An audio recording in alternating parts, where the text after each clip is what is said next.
आज हम पौराणिक कथा के माध्यम से जानकारी देने का प्रयास करेंगे कि सावन के महीने में भगवान शिव की पूजा क्यों की जाती है और इसका क्या महत्व है। इस संदर्भ में पहला प्रसंग शिव महापुराण से आता है, जिसका वर्णन हम अपने पिछले भाग में कर चुके हैं कि देवताओं और राक्षसों के द्वारा समुद्र मंथन किया जाता है, जिसमें कालकूट विष निकलता है और भगवान शिव उस विष को अपने कंठ में धारण कर लेते हैं और विषपान करने के कारण भगवान शिव का ताप अत्यधिक बढ़ जाता है। तब इंद्रदेव भगवान शिव पर जल की वर्षा करते हैं और भगवान शिव का ताप ठंडा हो जाता है। यह सावन का ही महीना होता है जब इंद्रदेव भगवान शिव पर जल वर्षाते हैं। भगवान शिव देवराज इंद्र पर अति प्रसन्न होते हैं और उन्हें आशीर्वाद देते हैं। फिर भगवान शिव देवराज इंद्र से कहते हैं कि तुमने इस सावन के महीने में मुझ पर जल वर्षा कर मुझे शीतलता प्रदान की है, सो आज से यह पावन महीना मेरे लिए अति प्रिय हो गया है। अतः जो भी भक्त इस पावन महीने में मुझे जल अर्पित करेगा उस पर मेरी अतिविशेष कृपा रहेगी। सो तभी से सावन के महीने में भगवान शिव की विशेष पूजा की जाती है। वैसे तो ज्येष्ठ और आषाढ़ के महीने में भयंकर तपिश के कारण पृथ्वी का ताप बढ़ जाता है और सभी प्रकार के जीव जंतु गर्मी बढ़ने के कारण परेशान हो जाते हैं। फिर सावन के महीने में भगवान इंद्र वर्षा करते हैं, जिससे कि धरती पर रहने वाले सभी प्रकार के प्राणियों और जीव जंतुओं को बहुत शांति मिलती है और वे प्रसन्न हो जाते हैं और भगवान इंद्र की जय जयकार करते हैं।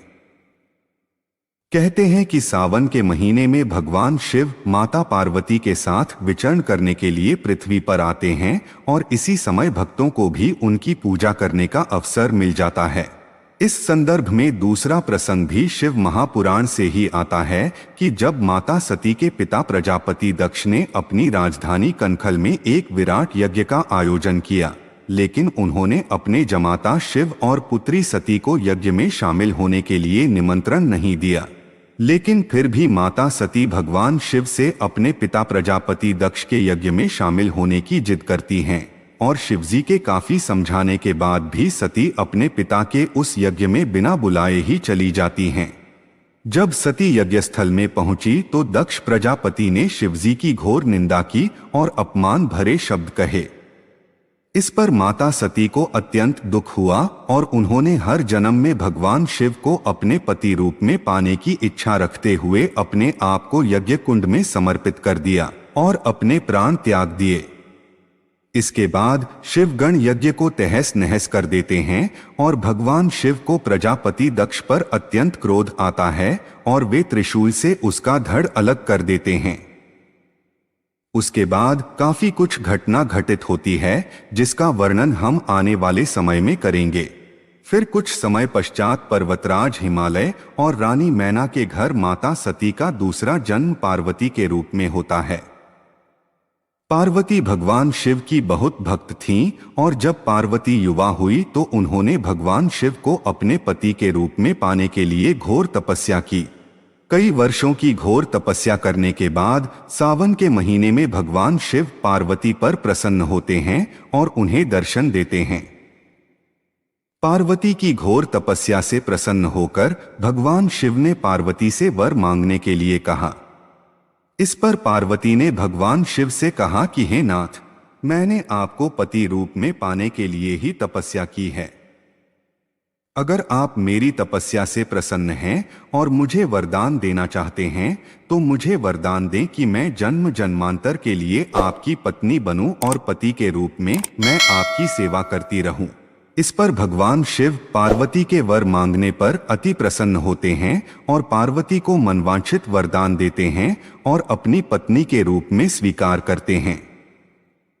फिर भगवान शिव पार्वती से कहते हैं कि जिस प्रकार तुमने तपस्या करके सावन के महीने में मुझे प्राप्त किया, उसी प्रकार अगर कोई अविवाहित कन्या सावन के महीने में जल से अभिषेक करके चंदन और कुमकुम का लेपन लगाकर मेरा पूजन करेगी तो उसको भी मनचाहे वर की प्राप्ति होगी।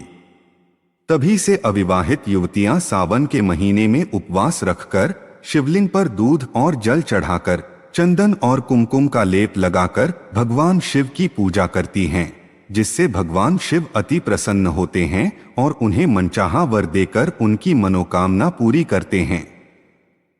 वैवाहिक महिलाएं और पुरुष अपने दाम्पत्य जीवन को सुखमय बनाने के लिए, संतान प्राप्ति के लिए, घर में आने वाले कष्ट, रोग इत्यादि को दूर करने के लिए, व्यापार व नौकरी में आने वाली बाधाओं को दूर करने के लिए और विद्यार्थी अपनी अच्छी शिक्षा प्राप्ति के लिए सावन के महीने में उपवास रखकर भगवान शिव को जल अर्पित करके पूजा अर्चना करते हैं, जिससे कि भगवान शिव और माता पार्वती बहुत प्रसन्न होते हैं और अपने भक्तों की मनोकामनाएं पूर्ण करके उनके जीवन को सुखमय बना देते हैं। ओम नमः शिवाय।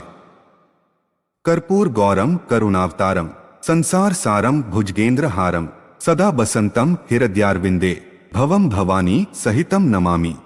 अर्थात जो कपूर जैसे गौर वर्ण वाले हैं, जो करुणा के अवतार हैं, जो सारे संसार के सार अर्थात सारे संसार को आश्रय प्रदान करने वाले हैं, जिन्होंने भुजंगों अर्थात सर्पों को अपने गले में हार बनाकर धारण किया है, वे भगवान शिव माता भवानी सहित मेरे हृदय में निवास करें। माता भवानी सहित भगवान शिव को मैं प्रणाम करता हूँ। जय भोलेनाथ।